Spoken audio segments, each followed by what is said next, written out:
दोस्तों 2024 में हम आपको बताएंगे करवा चौथ से जुड़ी हुई कुछ ऐसी रहस्यमय कहानी और बातें जो शायद आपको नहीं पता थी। कहाँ करवा चौथ का प्रमाण है, करवा चौथ व्रत क्यों मनाया जाता है, और जितने भी साधक हमारे इस वीडियो को देख रहे होंगे चैनल को सब्सक्राइब कर लेना।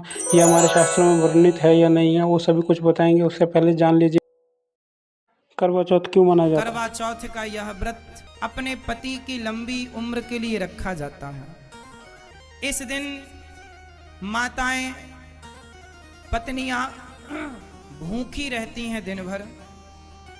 और ये करवा चौथ का व्रत साल में एक बार इसलिए आता है कि पति पत्नी की यदि खटापटी है तो करवा चौथ के दिन कम से कम बेचारी आपके लिए दिन भर से भूखी है, अपने गुस्से को भुलाकर, अपनी पुरानी बातों को भुलाकर जाओ और वो आपकी लंबी आयु के लिए व्रत उपवास करती है, भगवान की पूजा करती है, चंद्रमा को अर्घ देकर प्रसन्न करती है।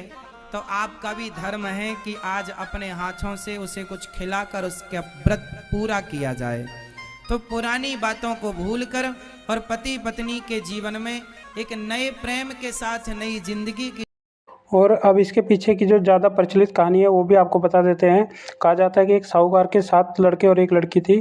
तो वो सातों भाई अपनी बहन से बहुत प्यार करते थे। तो जिस दिन करवा चौथ का उसका व्रत था उस दिन उनके सातों भाइयों ने उसे खाने के लिए कहा, लेकिन बहन ने खाना नहीं खाया। उसे बहुत ज़ोर से भूख भी लग रही थी, पर उसने कहा कि मेरा आज करवा चौथ का व्रत है, मैं खाना तभी खाऊंगी जब चाँद देख लूँगी। तो उनके भाइयों ने क्या करा, पहाड़ पे जाके एक दिया जला दिया और उस दिए को चाँद समझकर अपनी बहन को खाना खिला दिया। उसने भी खाना खा लिया क्योंकि उसे बहुत ज़ोर से भूख लग रही थी। बाद में कहते हैं उसका, और उसे पुनः जीवित करने के लिए उसने करवा चौथ के जो कई व्रत रखे, जिससे वो करवा चौथ की जो देवी होती है उससे प्रसन्न हुई और उन्होंने उनके पति को जीवित कर दिया। बट ये शास्त्रों में, किसी भी शास्त्र में प्रमाणित नहीं है।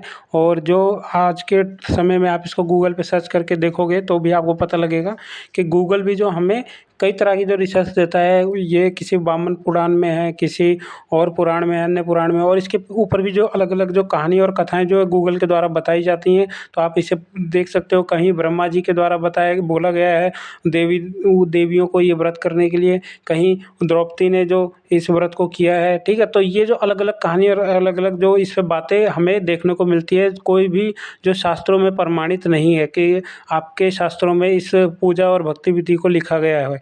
बट हम जो संत रामपाल जी महाराज जी के भगत हैं वो इस साधना को नहीं करते हैं।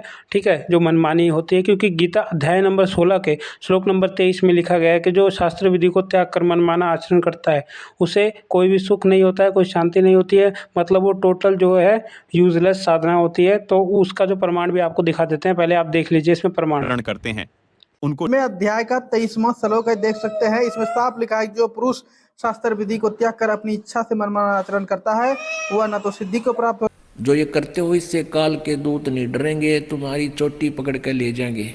ये साधना ठीक नहीं। करें एकादशी संजम सोई, करवा चौथ गदेरी होई। होय होय। एकादशी का व्रत रखने वाले और करवा चौथ का व्रत रखने वाली बहन बेटियां कहते हैं ये अगले जन्म में गधी की योनि में जाएंगी। करवा चौथ का व्रत किस लिए रखते हैं कि हमारे पति की दीर्घायु हो। एक बहन बता रही थी, अब नाम लिया जब आंखें खुलती इस ज्ञान से, नो बोले जी मैं करवा चौथ का व्रत रखा हुआ था, उसी दिन मेरे पति की मृत्यु होगी और घर पर उसका शव आया, टक्कर मार मार कर रोई। तो परमात्मा कहते हैं ये तुम्हारी केवल मनमुखी और लोक वेद कहानियां हैं, इनसे कोई लाभ नहीं होगा। तो क्या कहते हैं, करवा चौथ कहे जो कहानी, तास गदेरी निश्चय जानी। जो करवा चौथ करे हुए तो नरक में जाएंगे। ये निंदा नहीं है दास जो कर रहा है, ये तो एक अनमोल काम कर रहा है। यानी कई अनजान जो अज्ञान आधार पर आधारित हैं कहते हैं आपके गुरुजी तो दूसरों की आलोचना करते हैं, वो अपना ज्ञान बताओ। अरे अपना बता कहते न, शास्त्र विधि को त्याग कर जो मनमाना आचरण करते हैं उनको न तो कोई सुख हो, न उनके कोई सिद्धि प्राप्ति हो, न उनकी गति हो, यूजलेस। ये शास्त्र विधि को त्याग जो है, ये शास्त्र विधि वेद जो है ये परमात्मा का विधान है, आदेश है, संविधान है।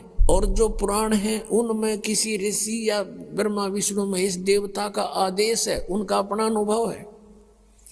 तो हमने गीता जी के अतिरिक्त, वेदों के अतिरिक्त किसी की भी आदेश की पालना नहीं करनी है। यदि हम परमात्मा के विधान के विरुद्ध किसी की आज्ञा का पालन करके साधना करते हैं तो वो शास्त्र विधि को त्याग कर मनमाना आचरण है।